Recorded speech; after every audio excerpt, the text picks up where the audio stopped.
Bien, buenas noches, señores miembros de la mesa, señoras y señores presentes. Es sumamente placentero para mí dirigirme a ustedes con motivo de la presentación al foro de la obra El neoconstitucionalismo en el Ecuador, de autoría del doctor Juan Esteban Ponce Villasís. Dicho sea de paso, he conocido realmente a través del contenido de la obra. No tenía el privilegio de ser su amigo, sino realmente es una de estas amistades heredadas. En este caso, mi amigo originario era de su padre aquí presente, el distinguido doctor Alejandro Ponce Martínez. Decía yo que el doctor Juan Esteban Ponce Villasís me ha dispensado con el altísimo honor que en este momento estoy cumpliendo. En realidad, la sola mención de los apellidos del autor hacen presuponer al lector que se trata de una verdadera obra jurídica en el sentido estricto de la palabra. Pues la tradición que se encuentra tras esos apellidos es inmensa, no solo en cantidad, sino en calidad.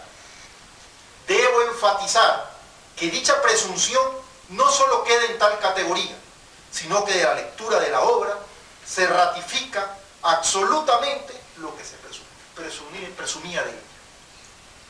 Sin duda es altamente loable haber emprendido en los actuales momentos con una tarea destinada a llenar un vacío en la literatura ecuatoriana y que permite en general a los ciudadanos contar con una fuente de información y criterios de altísimo nivel científico sobre una realidad imperante en el Ecuador, que es el neoconstitucionalismo.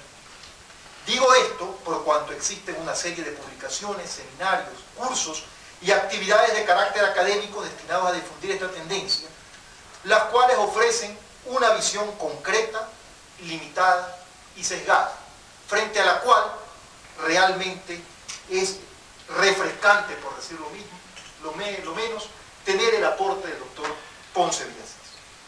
La obra que se presenta hoy permite a la colectividad contar con una visión crítica del neoconstitucionalismo que se está aplicando en el Ecuador, debidamente sustentada en los enunciados de algunos de los más grandes representantes de esta corriente de pensamiento jurídico en el mundo. En la obra se realiza un análisis de cómo la jurisprudencia, tanto de la justicia constitucional como de la justicia ordinaria, ha permitido hacer efectivo la vigencia y protección de los derechos humanos, poniendo especial énfasis en comparar cuáles han sido los resultados en este sentido de la aplicación de las normas jurídicas, tanto del texto constitucional anterior como del vigente, concluyendo el autor que la protección de los derechos era posible y de hecho fue efectiva con la aplicación de normas anteriores a la actual Constitución, con lo cual se demuestra objetiva y casuísticamente por parte del autor que no era necesario la implantación del neoconstitucionalismo para la protección de derechos y que existe ya desde hace muchos años el marco normativo que permite proteger los derechos de las personas. Un mérito digno de destacarse es que el autor ha logrado tocar en profundidad muchos temas en un número de hojas apropiado que facilita e invita al público a revisar la obra, lo que sin duda redunda en un efecto multiplicador de transmisión de conceptos. El libro se encuentra dividido en 3 capítulos, el primero de ellos denominado El neoconstitucionalismo, el segundo, Principios generales de los derechos humanos, y el tercero, Novedades del texto de Montesquieu. El doctor Ponce Villasís, para abordar el tema del neoconstitucionalismo, refiere las circunstancias fácticas que obligaron a las comunidades a organizarse política, jurídica y económicamente, y a través de citas de hitos históricos y de afirmaciones de prestigiosos tratadistas, explica el nacimiento de la teoría de la limitación del poder, a la que identifica como fuente del constitucionalismo. Posteriormente refiere en el texto algunos instrumentos jurídicos trascendentales en la evolución del constitucionalismo, como el Bill of Rights, la Declaración de Independencia de los Estados Unidos de América y la Declaración de los Derechos del Hombre y del Ciudadano de 1789.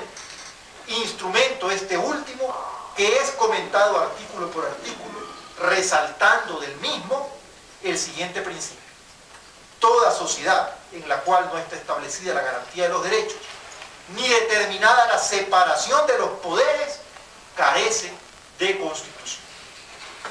Concluye el autor que el constitucionalismo, como corriente derivada de la Declaración de 1789, no puede modificarse en su concepto fundamental, que es la división de poderes y la garantía de derechos. Por lo que asevera que la técnica jurídica, que es derivación de la ciencia del derecho, no puede modificar la verdad encontrada por medio de la ciencia. Sentadas estas bases, el doctor Ponce Villasís procede a referirse al neoconstitucionalismo como tendencia de la filosofía del derecho defendida por un grupo de filósofos, entre los que destaca a Ronald Dworkin, Robert Alexy, Gustavo Zagrebelsky y Carlos Nin. Indica el autor que el término neoconstitucionalismo se populariza a raíz de la denominación realizada por Susana Pozzolo en un artículo publicado en la Universidad de Génova, Neoconstitucionalismo y especificidad de la interpretación constitucional en el año 1991. Sin embargo, destaca que el inicio de esta corriente tiene lugar alrededor de 1970, como consecuencia de las críticas realizadas por el profesor Dworkin al profesor Haber. Recuerda el autor que en relación a esta tendencia no existen definiciones, sino conceptos y rasgos característicos, entre los que destaca que el ordenamiento jurídico no solo está compuesto de reglas, sino también de principios. Una priorización de la ponderación sobre la subsunción, la supremacía de la Constitución, la primacía de los principios constitucionales versus las normas en abstracto.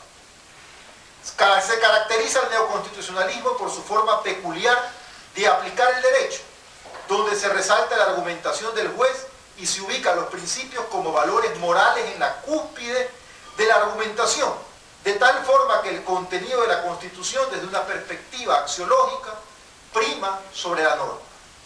Algunos neoconstitucionalistas ven a la Constitución como un conjunto de normas de carácter abierto, cuyo único límite es una manera moral de interpretarla. Incluso hay neoconstitucionalistas que expresan que los márgenes de acción pueden estar fuera de los otorgados por la Constitución. Refiere el autor que la aplicación en el Ecuador del neoconstitucionalismo, que a criterio de la Corte Constitucional es el sistema jurídico imperante en el país, es contrario al principio de fallos vinculantes consagrados en el texto constitucional. Así pues, este neoconstitucionalismo radical anula la acción del legislador, acaba con el principio de certeza del derecho, ataca la seguridad jurídica, termina con el sistema de derecho positivo y racional y deforma los criterios de conceptos de la ley.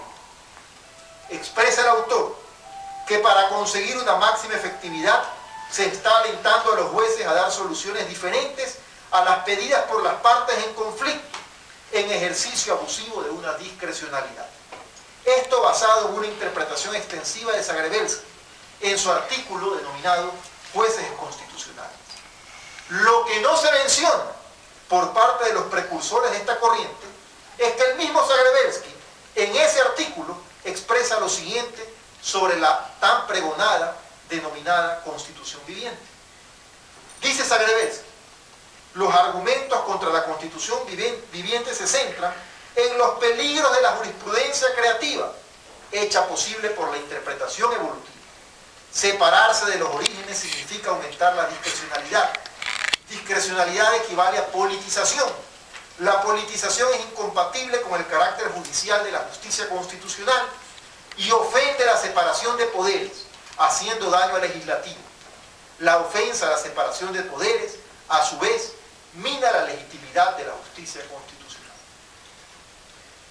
Más adelante, el mismo autor refiere: no solo para mantener la separación de poderes, no solo para preservar el carácter judicial constitucional, sino también para salvaguardar las razones de su legitimidad, es necesario rechazar las doctrinas de la Constitución viviente, aunque se haya impuesto con la fuerza de los hechos en las prácticas de la Constitución.